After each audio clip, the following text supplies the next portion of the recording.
Some places don't curse you. They just unlock you and leave you unlatched. This is Whisper Loop. Tap like, subscribe, and comment the creepiest place you've ever been told to avoid. We went anyway.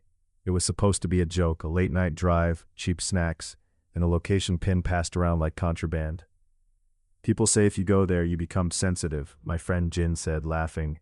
Like a Wi-Fi antenna for ghosts. I didn't believe in that, but I believed in bored people doing stupid things. The place sat at the edge of a disused road where the streetlights stopped. Trees leaned over the asphalt, and the air smelled of wet leaves and old smoke. There was no building, just a patch of cleared ground and a broken sign half swallowed by vines. Jin shined his phone light across it. The sign had words, faded in 2 languages. The only part still readable was, "Do not enter." We entered. The ground felt wrong under my shoes. Not soft, not hard like compacted ash. At the center of the clearing stood a stone marker, waist high, with a shallow groove around it like a ring.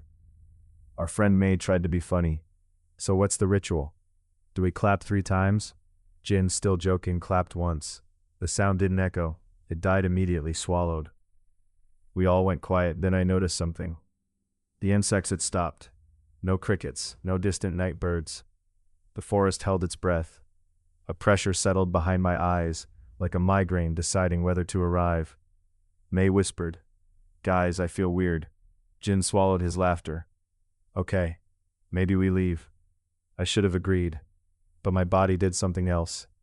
I took a step toward the stone marker, not compelled, not hypnotized, just curious, the way your hand is curious about a hot stove, even when you know better. The groove around the stone was filled with something pale. Salt, or chalk, or old ash. I bent closer, and the pressure behind my eyes sharpened. A whisper brushed the edge of hearing, not a word. A sensation, like someone standing just behind my shoulder. I spun around, nothing. Jin looked at me startled. "What?" I couldn't explain, so I lied. Thought I heard someone. May's phone light shook. "I keep seeing something, in the corner," she whispered. Jin forced a laugh that sounded thin. "Okay, we're done. We came, we leave." As we turned, my gaze caught the stone marker again. For a second I thought I saw a reflection on it, like a face in dark glass. Then it was gone. We walked back to the cars. The moment my foot left the ash-like soil and touched asphalt, the insects resumed all at once. The forest exhaled. We laughed shaky, pretending relief was humor. That should have been the end. It was the beginning. After that night, the world felt louder in the wrong ways. The hum of a refrigerator sounded like distant chanting. A neighbor's TV dialogue sounded like it was speaking about me. In crowds, I'd catch strangers staring, and when I looked back, they'd smile like they recognized me. May texted our group chat at 3 a.m. "Can you guys hear breathing in your room?" Jin replied instantly, "Yes." I thought I was going crazy. I didn't answer, because I was lying in bed, listening. And yes, there was breathing. Not mine, a slow inhale, exhale that seemed to come from the corner where my clothes hung. I turned on a light. The breathing stopped. I turned it off. It returned, like a thing learning the rules of my attention. 2 days later, May called, crying. "Something followed me," she whispered. "It doesn't show itself. It just stands close, and when I close my eyes, I can see places I've never been." I drove to her apartment. She looked pale, exhausted. Her living room felt crowded, though it was empty. We sat with the TV on loud, chasing quiet away. Then May pointed at her hallway. "Listen," she whispered. I listened. A faint clicking sound, rhythmic, like someone tapping a fingernail against a wall. 1, 2, pause, 1, 2, as if it was testing whether the house would answer. I thought of the salt ring around the stone marker. A boundary, a seal, a door. We'd stepped inside a place that was designed to keep something contained. That night, I searched online for the location.